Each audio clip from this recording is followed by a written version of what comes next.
Hey there, welcome to the Life and Leadership Podcast. I'm your host, Tegan, founder and CEO of Bright Arrow Coaching.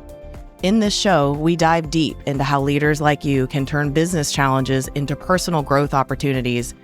Whether you're a seasoned executive or an aspiring leader, this podcast is your go-to resource for unlocking your full potential in both your professional and personal life. Join me as we hear from executives, experts, and innovators about their leadership journeys and learn how to develop better strategies and activate them for success.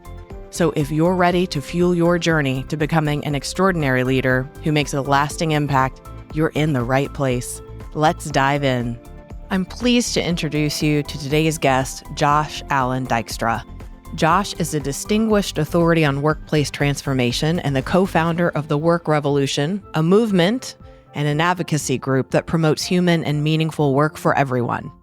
With over 16 years dedicated to enhancing employee experiences, Josh has been at the forefront of creating dynamic, engaging, and inclusive work environments.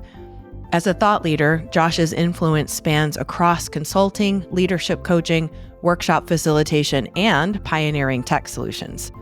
Notably, he's the visionary behind the Revive program, which continuously empowers leaders to inject fresh energy and effective practices into their teams.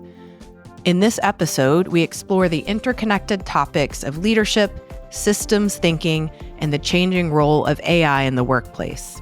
Josh brings deep insights into how leaders can critically assess and improve the systems within their organizations to foster an atmosphere where human energy thrives.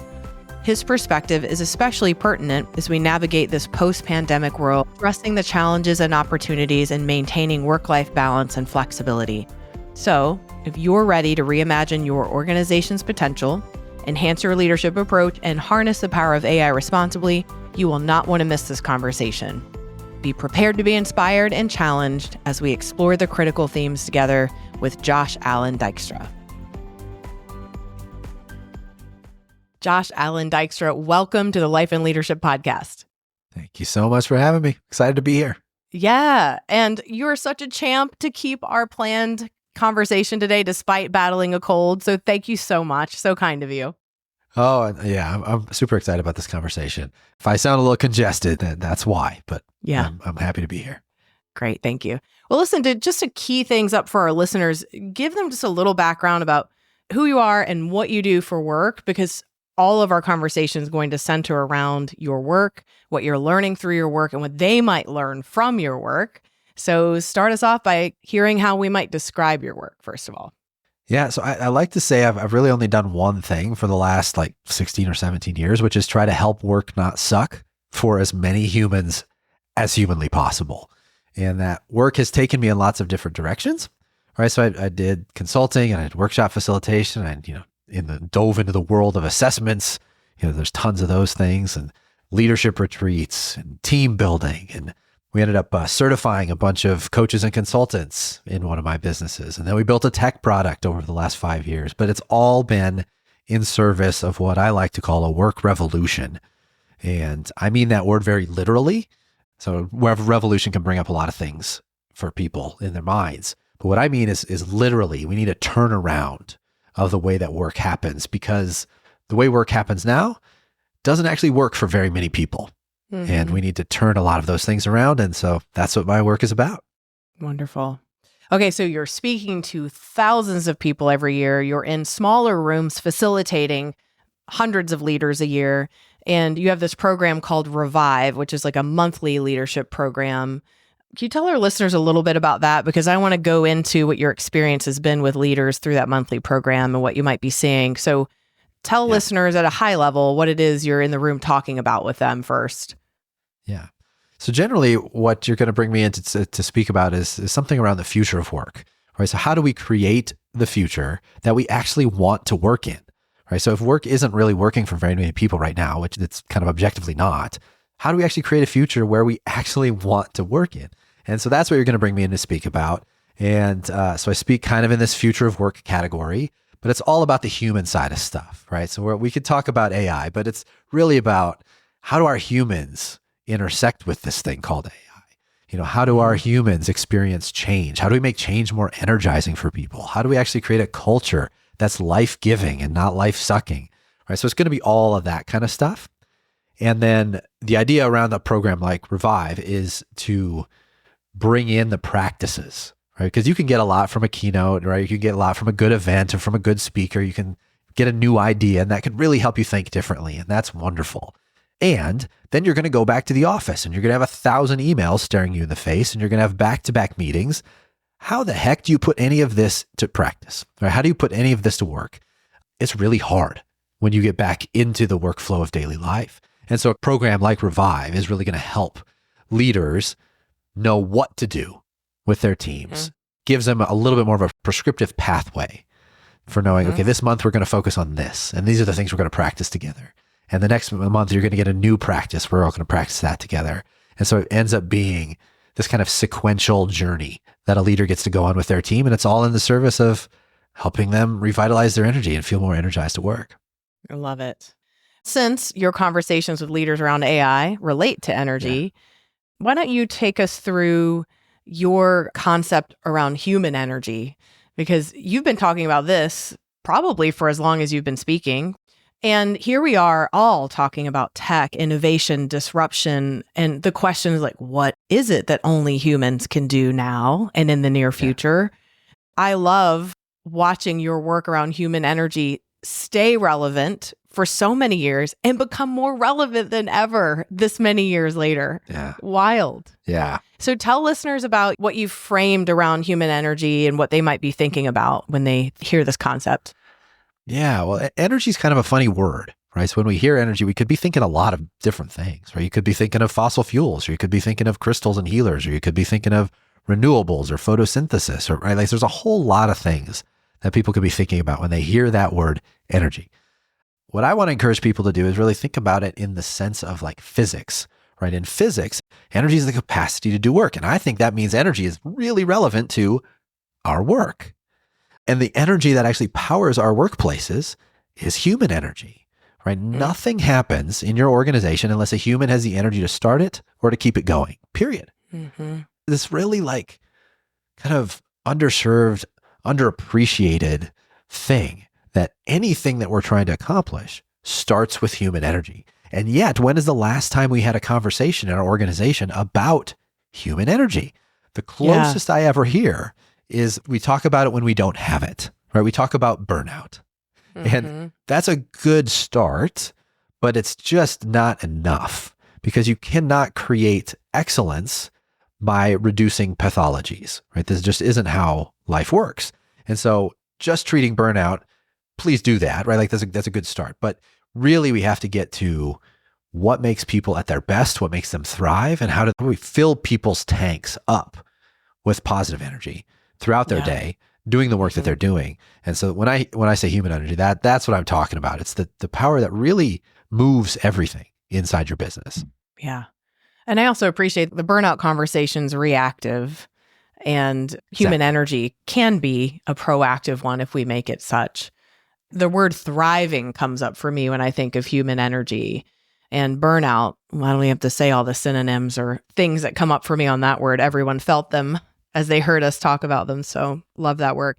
And you have a great TED Talk on this topic for our listeners. We'll make sure we put that in the show notes for them to go enjoy your broader, longer range thoughts on that one. So let's talk about AI. Since, I opened by emphasizing how much it's such a hot topic. I mean, we at Bright Arrow are, I told Josh, responsible fun with AI because in our work, it's so much is confidential and qualitative, and it's been disruptive even with the partners we hire here who we're like, wow, we don't need to pay a firm to do some of these things anymore. AI is already mature enough. So my gosh, if we're experiencing that as a small size business, then broader enterprises are going to reap substantial benefit from figuring out how we best interact with it. What do you see as most opportune for leaders from your seat? Because I know this is one of your keynote topics. So what comes up for you around this one as you speak with executives and senior leaders? Yeah. So I like to talk about, how do you maximize AI by optimizing your humans? And so that really is kind of my core approach to this. This is a change curve but it's one that has some similarities to other change curves, right? So at some level, AI is another tool, right? Now it's a special tool, right? And it's going to be doing some special things that we maybe haven't seen before. But the change part of this curve we have seen before, right? This is how we adopt new tools and how we adopt to new technologies. So humans are going to go through kind of predictable stages here, right? So where we see, innovators get on board, and then we see early adopters, and then so it's going to go through that change curve. And then we're also going to see kind of like the way that this gets absorbed into the work is a little bit like the way a new team gets formed, right? There's a forming, storming, norming kind of a thing. That's going to happen with this technology. We've played this game before. We've played that particular game before. So I think that's one thing for leaders to remember is parts of this should feel really familiar because we are simply adopting a new tool. And your people are going to go through all the stages of difficulty and challenge and adoption that it takes whenever you bring in a new tool. Now, that said, I don't think we've seen a new technology with this much gravity move so quickly through the adoption curve. So quickly. Well, and its own evolution too. It's constantly changing. It's wild. Yeah.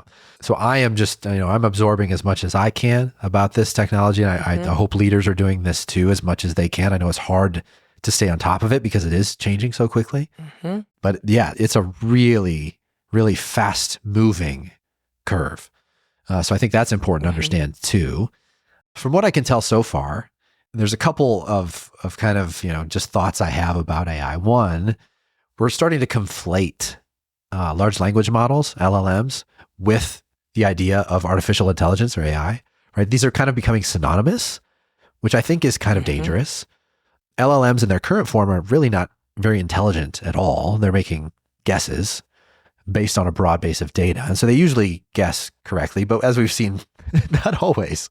Sometimes they really like to make stuff up. And when you get into mathematical reasoning, it's even worse, right? The models get really brittle. And so there's a lack of intelligence inherent in LLMs in their current form that I think we really just need to be wary of. There's a truthiness we need to get to. I see this as one of the big challenges that I'm curious to see OpenAI and Google, and like, how do they address the truth side of what these models are producing? I see that as one of the key challenges in the coming probably 6 to 12 months that I really hope gets addressed. Because as these things, OpenAI at the time of this recording just released their web search. There's concerns around accuracy. I just want people to remember that as they're using these tools, if you're doing something regarding facts, make sure you're fact checking, because these things are taking the most probable answer, not necessarily the truthiest answer. That's right. I think that's really important. We talked a bit, you and I, privately about just the creative destruction that will come from this and the possibilities of what we could learn from past innovation cycles. Is that part of what you talk about with leaders and in your keynotes? Is this kind of thinking about how to make this creative destruction opportune for us and really bringing in lessons from the past as we go? Yeah, I think this is where it becomes helpful to be a little bit of a student of history. I was never a really great history student, but the older I get, the more I appreciate the lessons of where we've been before, and specifically the cycles that tend to reoccur throughout history. And so from where I'm standing, it seems like we are in these kind of cyclical patterns where different thinkers will tell you different things around the actual timelines of these cycles. But somewhere between 80 and 100 years, we tend to see kind of this death and rebirth cycle happen. And so we can see this when we look at demography, and we can see this when we look at geopolitics, and we can see this when we look at societal systems. And the interesting thing to me is that we're about to enter, like the next decade is really a time of winter. Maybe people want to think winter is here, but I don't think it is quite yet.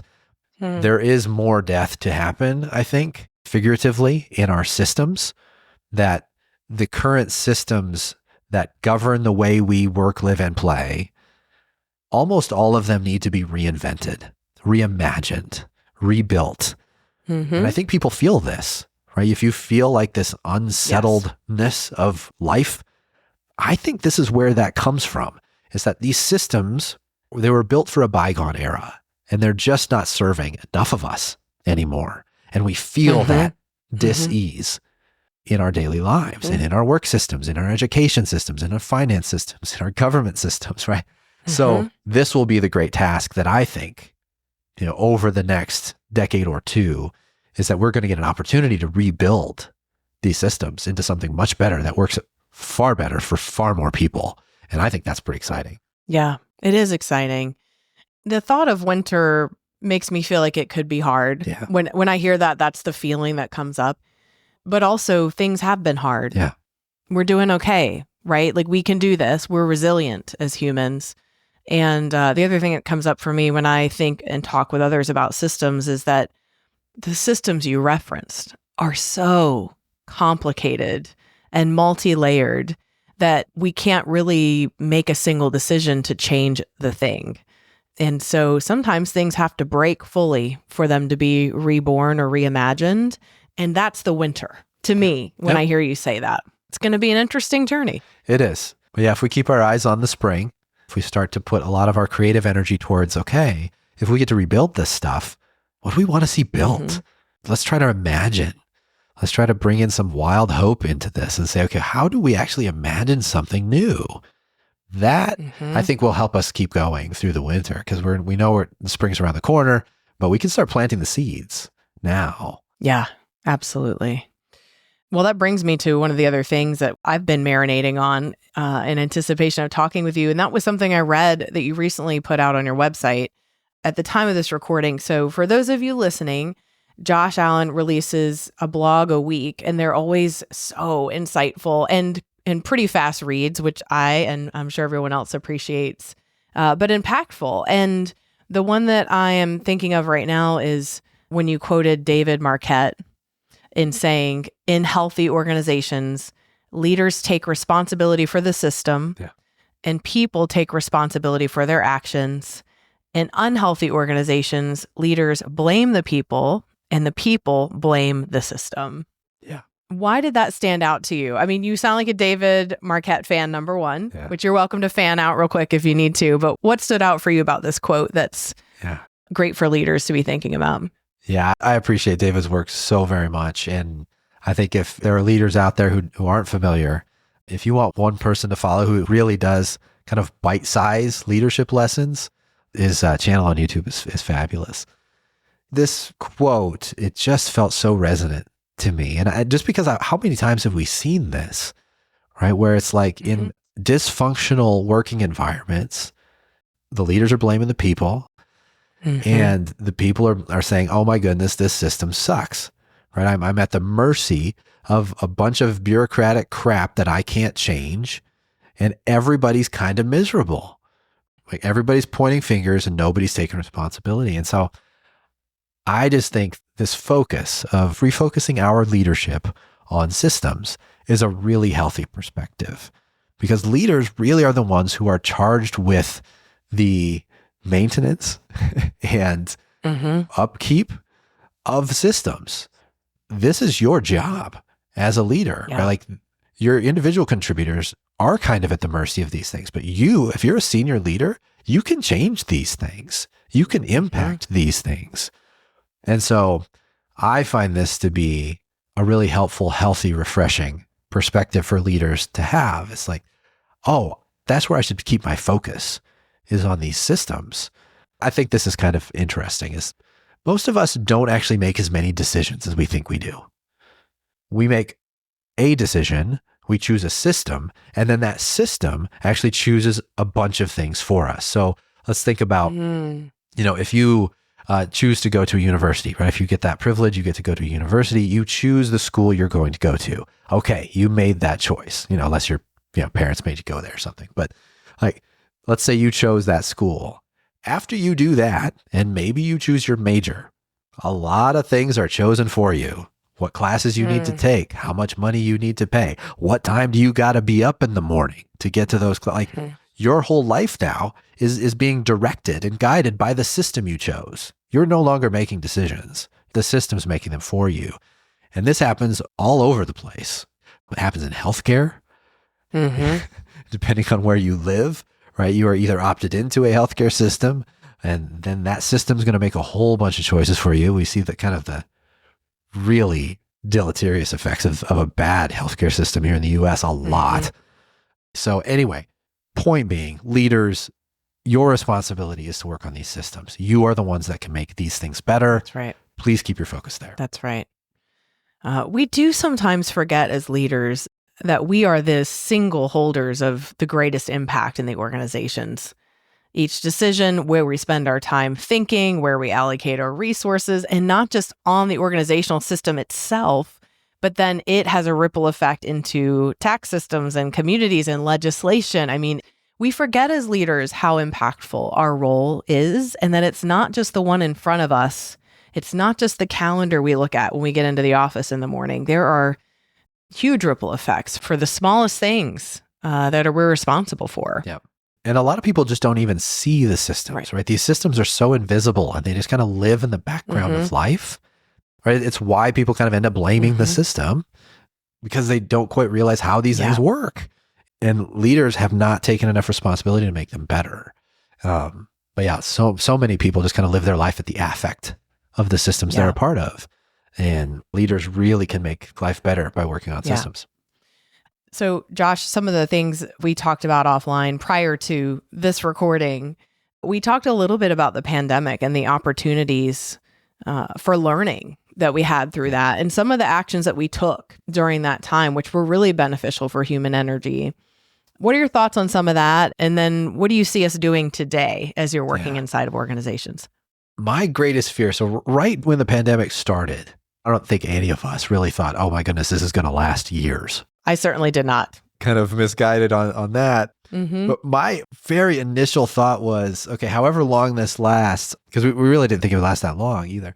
I was like, we're going to forget. We're going to take this little break and we're going to like get a sense and like reground ourselves into the world in a different pace. And we're going to see the benefits of flexibility. And we're going to see the benefits of seeing our kids a little bit more frequently or our friends a little bit more frequently in outdoor spaces back then, of course. But what's going to happen is leaders are going to forget almost immediately, and they're going to try to push everything back to the way it was. And, you know, at first that didn't happen. And I was really proven wrong for the first, I would say year or two. Honestly, right? There was so much kind of outpouring of understanding from employers and flexibility granted and working from home and all of these things. And it was so encouraging. Then over the last couple years, I think we've seen a backlash in the other direction, right? The winds have kind of shifted again as capital markets, they started getting really weird in 23 and people kind of started freaking out about what does that mean for our businesses and our investments and our real estate? And oh my goodness, we got to get people back in the offices. And so we've really seen this kind of flip back. And so maybe I wasn't so wrong as I thought I was, right? Because it does seem now like we are in many ways forgetting what we learned. Yes. But I feel like we got such a glimpse of something better. Like for all of its difficulty and for all of the things that happened in the pandemic that were really hard for a lot of people. And we don't want to gloss over that at all. There also was something peaceful and I think important that we can glimpse in that period of time that we might want to use to inform us around how we do the rebuild, right? How do we, like, are these some of the things that we want to build when spring comes? I think it might be. I think there's a whole lot of us who would like to get back to a little bit more of that more flexible, balanced, purpose-driven life. And I think we can create that, right? It's going to take some collective work from a lot of us to make that real. And it probably is going to require a few more breakdown in systems. But that's what I think of these days is I think that was a glimpse that we can hold on to and recall and maybe try to create again, the good parts of it, right? The good parts of what we learned through that experience. Totally. So I'm so glad we went back to chat about this because I immediately came back to this is the kind of systems work we just talked about leaders needing to be aware they have influence over, right? This is a good example of creative destruction. This is a beautiful example of past innovation cycles. This is social innovation, right? To take care of ourselves through a challenge as a people. And so I appreciate you pointing out that, like, hey, we may not be there anymore, but we can remember this and take inspiration from it again when it's time. And, you mentioned real estate, right, is such a big economic driver for why we needed to get people back in an office. Well, that's a great example of a system, right? Like, we're economically bound to this thing. And I understand as a business owner how painful it is to have real estate that's not being used. And also, that didn't help the humans, right? So, like, when do we start reprioritizing and allow that system to fade away and so that a new one can be born? And it's not a light question, because that's only one system that comes into play into that social innovation, right? So, it's going to require us as leaders to really challenge our assumptions. And this is the kind of the process of system decay and rebirth is a really hard look at, hey, is this really working anymore? I think in our bones, we feel that a lot of them aren't. But that doesn't really tell us what to make new. Right. And so that's the fundamental challenge, I think, for leaders to really wrestle with in the coming 5 to 10 years is, okay, what do we want to build instead? Beautiful. I mentioned earlier for our listeners that human energy has been a focus of yours for many years. And in my work, I'm constantly able to think about what makes people thrive and what diminishes people's light and joy, and how we can make work a place of healing and growth. And so I'm saying all that to say, I have found something in my life that I find worthy of working on for decades. And because it's so dynamic, we can think about it all the time. And I have my personal why, which I've shared with listeners in the past. I'm wondering what your personal why is, that this topic keeps getting you up every morning and helps you hit the road every week and be in front of leaders talking about it every day. What might you share with us to just understand more about you personally? Yeah, so my personal why is something like helping as many humans as possible live fully alive lives. And I think this is why work has become such a focus of my work, because we spend the majority of our lives there. You see the people on your work team more than you see your spouse, your partner, your kids, probably. Yes. You spend just an inordinate amount of energy and time and focus and mental thought on this thing called work. And so if we want people to live in a more fully alive way, work has to become something that's a healing place and not a damaging place. And that does require a little bit of revolution. Right? That requires quite a bit of turnaround because right now work is pretty damaging and not very life-giving or healing. So that's kind of what keeps me going. To your point, it's a very complex issue. There's a lot of angles to it. But I think the upside of making this better is really big. Oh, bigger than we could possibly quantify yet, right? Yeah. Beautiful. Well, as we're concluding our time together, what is one thing that you want leaders to take away from this podcast about the future of work? I feel like I've been, spinning my broken record on this topic, but I'll say it one more time, which is please focus on the systems. You are the people who can make systems better. So this is within your purview and your responsibility to do so. And so I hope you'll rise to the challenge and really think about what we can build that will be better and serve way more of us than the current systems do. We need so much more inclusivity and love built into these systems. And that's the kind of future I want to work in. And I think a lot of people would feel that way too. So I hope leaders will take that challenge because you're the ones who can. Yeah. Josh, thank you so much. I really appreciate you joining me today. And listeners, if you are planning a leadership event soon or an annual all-company event, Allan Dykstra is the guy to come be on your stage to have people thinking about the future and marrying human and tech. I mean, just go to the website. You can see what some of the topics are, but you got a good taste today of what makes Josh tick. And I've personally seen him speak, so I can attest to the dynamism. And Josh, thank you for bringing some of that to the podcast today. Oh, such a pleasure to be with you. Thank you so much for what you do. I hope you found Josh's insights as enriching and thought-provoking as I did. His deep dive into the importance of systems and human energy reminds us that impactful leadership goes beyond surface-level fixes. It's about fostering environments where people can truly thrive.